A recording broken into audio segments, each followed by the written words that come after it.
Hello students. बड़ा अच्छा लगा जानकर कि आप सभी का हिंदी विषय का पेपर बहुत अच्छा गया। आप सब तो जानते ही है कि हम लोगों ने हमारी क्लास में बहुत मेहनत की थी और उसका परिणाम आज आप लोगों से सुन के पता चला कि बहुत अच्छा गया। हम लोगों ने हमारी क्लास में जितना भी सिलेबस कवर किया था, जितने भी नोट्स बनाए थे, उन 100% नोट्स में से आपके हिंदी के पेपर में 70% क्वेश्चन आंसर्स आए थे जिन्हें आप लोगों ने अटेम्प्ट किया।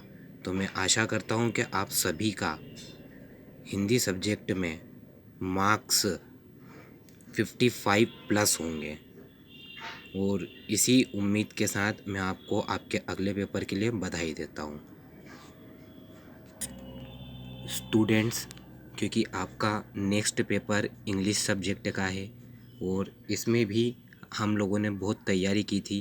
पर ये वीडियो मैं विशेष उन लोगों के लिए बना रहा हूँ जिन्होंने सेल्फ स्टडीज़ की है या जो स्टूडेंट्स प्राइवेट फॉर्म भर के एग्ज़ाम देने जा रहे हैं। उन लोगों को बहुत सी चीज़ें इस बार के सिलेबस के बारे में नहीं पता है, जिनमें से एक है कि जो सिलेबस रिड्यूस हुआ है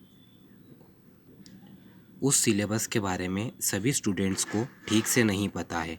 जिन लोगों ने कोचिंग ज्वाइन की थी या जो लोग स्कूल जाते थे और स्टडीज़ करते थे, तो हो सकता है उन्हें भी ये बात पता ना हो।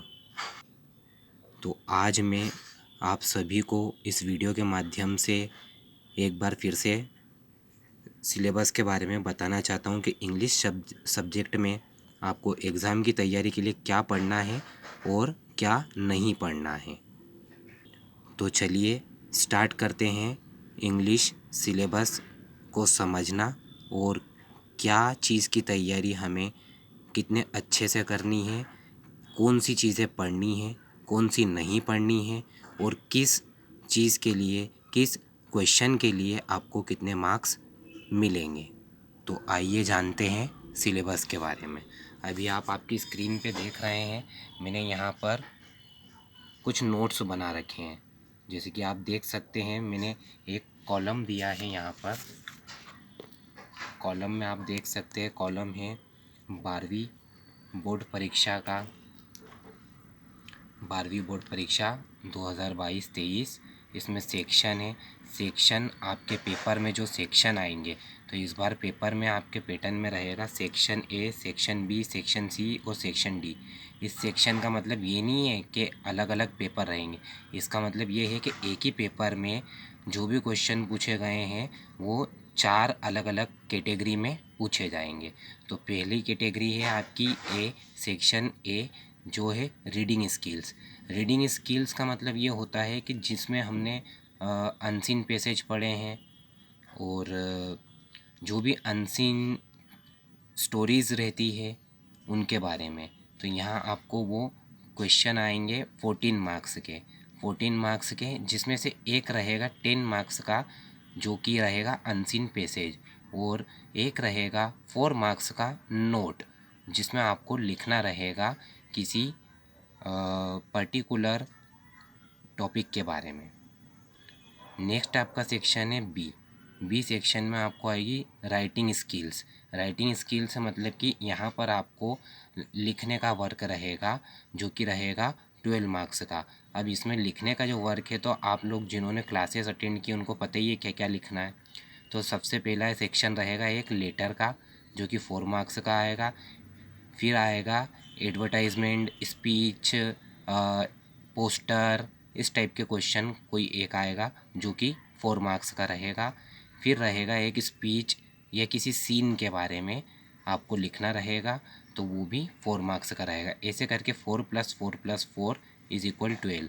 तो ये आएगा आपका राइटिंग स्किल्स में। फिर नेक्स्ट सेक्शन है सी। सी ग्रामर। ग्रामर के आपके इंग्लिश के पेपर में 10 मार्क्स के क्वेश्चन आएंगे, जिसमें आपने आपकी वोकेबुलरी जो हमने क्लास में ठीक करवाई थी, सभी को अच्छे से प्रैक्टिस करवाई थी, उसमें से आपको 5 मार्क्स के आएंगे डू एज डायरेक्ट जो कि 5 मार्क्स के रहेंगे।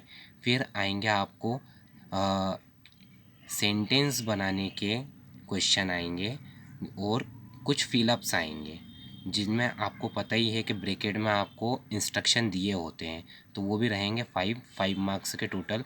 तो टोटल आपको ग्रामर सेक्शन से 10 नंबर की ग्रामर आएगी और बाकी का 44 मार्क्स का कंटेंट आपको आपकी टेक्स्ट बुक्स से आएगा, जो कि डी सेक्शन में रहेगा।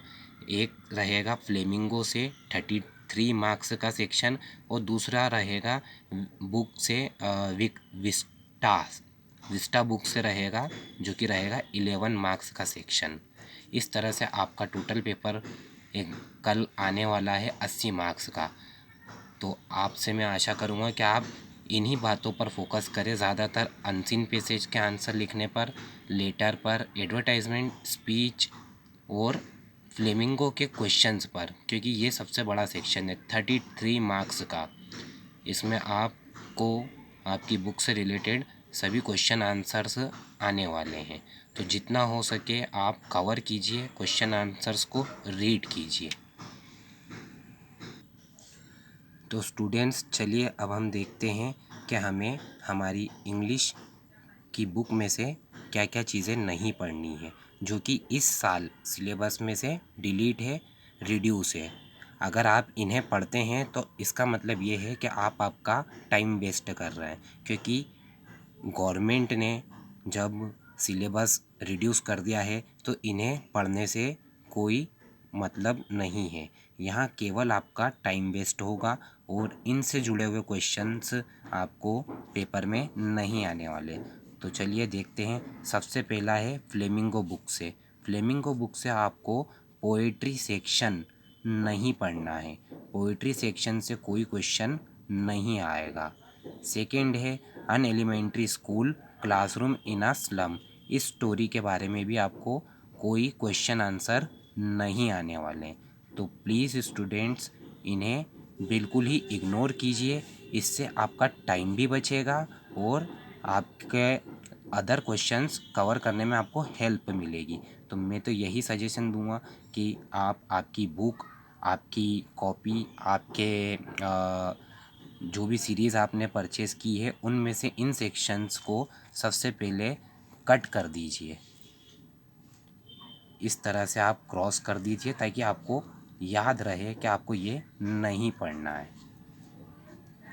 और यहाँ विस्टास से मैं बताना चाहूँगा कि आपको शुड विज़ार्ड हिट ममी, आपको इस पोएम के बारे में भी कुछ भी क्वेश्चन आंसर नहीं आएंगे, तो इसे भी आप कट कर दीजिए। साथ ही Evans tries on O level, तो ये भी आपको यहाँ से कोई क्वेश्चन नहीं आने वाला है। तो प्लीज़ आप ट्राई कीजिए, आप अभी से इन्हें कट कर दीजिए ताकि आपका वैल्यूएबल टाइम बचे और आप उस टाइम का सही यूज़ कर पाएँ। स्टूडेंट्स, मैं आपको एक बार फिर से ये दिखा रहा हूँ। आप चाहें तो इस पेज का स्क्रीनशॉट ले लीजिए और इसके अकॉर्डिंग आपकी स्टडी कीजिए। इसके अकॉर्डिंग आप स्टडी करेंगे तो आपके अच्छे मार्क्स से पास होने के चांसेस ज़्यादा रहेंगे। और डिलीट सेक्शन को कट करना बिल्कुल भी ना भूलें। डिलीट सेक्शन से आपको कुछ भी नहीं आने वाला। ये जो 80 मार्क्स का पेपर है, इसमें से आपको 32 मार्क्स के ऑब्जेक्टिव टाइप क्वेश्चन आएंगे, जिसमें आपका अनसीन पैसेज और fill in the blanks, sentence, do as directed, ये सब मिला के 32 मार्क्स के क्वेश्चंस आएंगे। और बाकी आपको 12 नंबर के लेटर, एडवर्टाइजमेंट और स्पीच रिलेटेड क्वेश्चंस आएंगे। तो मैं तो यही कहूँगा कि आप ज़्यादा से ज़्यादा लेटर, एडवर्टाइजमेंट और स्पीच पर फोकस कीजिए और साथ ही साथ फ्लेमिंगो से रिलेटेड चैप्टर जितने भी हैं उन पर फोकस कीजिए और ज़्यादा से ज़्यादा क्वेश्चन आंसर रीड कीजिए, क्योंकि क्वेश्चन आंसर से ही आपको ज़्यादा से ज़्यादा मार्क्स मिलने वाले हैं। यहाँ आपके क्वेश्चन आंसर के जो मार्क्स रहेंगे वो रहेंगे 2 मार्क्स और 3 मार्क्स वाले क्वेश्चन ज़्यादा से ज़्यादा। तो इस सेक्शन को आप पूरा लिख के आना और आपके पेपर के लिए बेस्ट ऑफ लक।